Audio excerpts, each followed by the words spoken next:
Hi, my name is Bob Hill, and I'm the president of the Church of Scientology Mission of Toronto. We're at 308 Broadview Avenue in Toronto. This is Sunday service number 63. The title of today's service is Leadership. How can you reduce chaos and disorder in society? How can you pick your leaders? How can you lead others? Our sermon is based on an essay written by L. Ron Hubbard on the 29th of October 1971. It's called Leadership, and it also has some information from a lecture called Leadership given on the 4th of January 1959. I'm going to read to you the article right now. It's quite short, but try and bear along with me. There is a great deal of mystique. Now, mystique is qualifications or skills that set a person or thing apart and beyond the understanding of an outsider, connected with leadership. So let me give that to you again. There's a great deal of mystique. And again, mystique are qualifications or skills that set a person or thing apart and beyond the understanding of an outsider. So there's a great deal of mystique connected with leadership. Most of the mystique is just nonsense. It just is silly. However, it is necessary that one who leads can attract attention. They can get other people's attention by saying things, by doing things, and they can enthuse and interest others. So they can get people to feel uplifted. I find with people that I deal with, is I do tend to lead. I'm constantly coming up with solutions to keep them enthused and interested, so that if they originate a problem, I can go, oh wow, bang, here's the solution. And then the person generally feels higher emotionally. And in that state, they can get more things done. A common denominator to all good executives is the ability to communicate, got to be able to talk, to have affinity for their area and their people, and to be able to achieve a reality on existing circumstances. Now that's interesting. So the common denominator to all good executives is the ability to communicate, to have affinity for their area and their people, and to be able to achieve a reality on existing circumstances.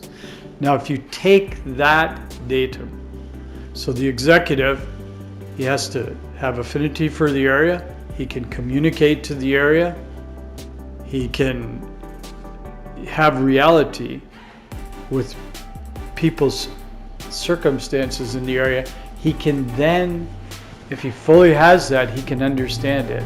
If he can understand it, he can take responsibility for the area. And thus, he won't get any adverse effect. Even if some problem comes up, he won't get an adverse effect because he's being responsible for the area. And nothing will stick to him. You know how when something goes wrong and you assign blame over there? You've done that, I have. That would be silly to think not.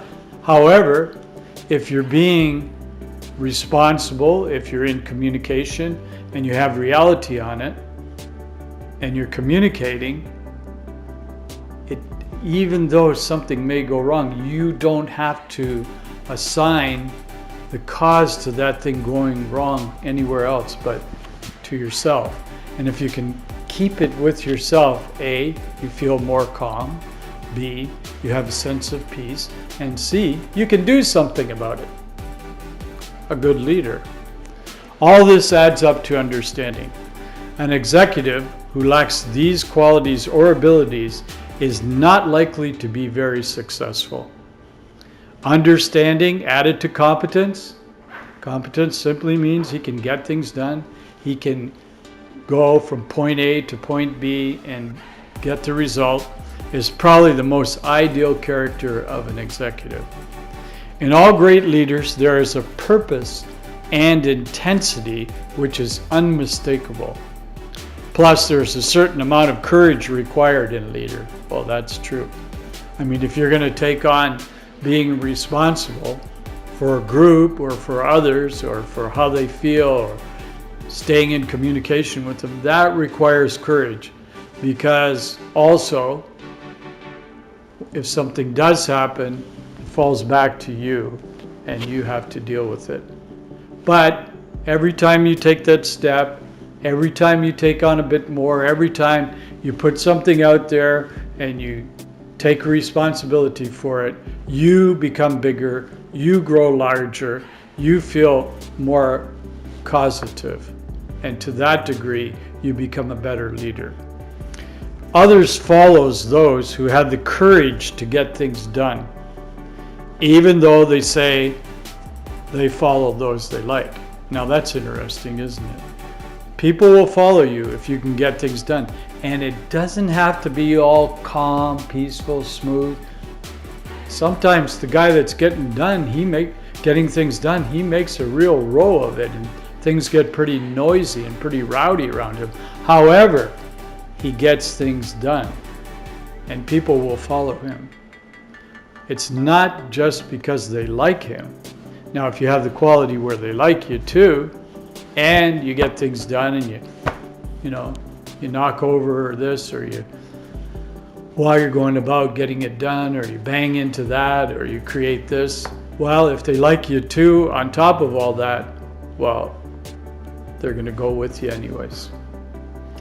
A broad examination of history shows clearly that men follow those they respect. Respect is a recognition of inspiration. They feel like, wow, I can get up and do things.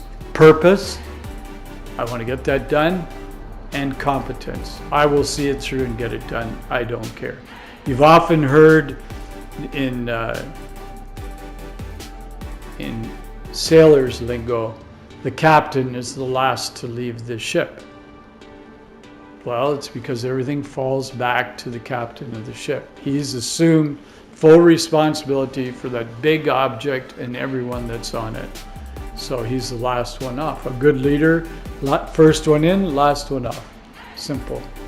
All right? Makes sense? So there you have it. That's leadership. Where a society is composed of people who are capable of bringing order into their affairs and into the society, into their groups, we of course have a stable society. We don't have chaos. The only thing they're capable of bringing I'll give that to you again. The only thing they're capable of bringing order, the individual, is made capable of bringing order by Scientology. So the only one who can bring order is the individual. If you study Scientology and you learn Scientology and you become more competent, you understand yourself spiritually, you will bring more order into the environment. Now that happens to be a tool that I use here. It works. It works 100% of the time if you stick with it. So get the tools to be a better leader by reading the Scientology handbook, doing the drills in the book. You can increase your ability to be a good leader and recognize good leaders and give them your support. Thank you. And thank you for coming to Sunday service.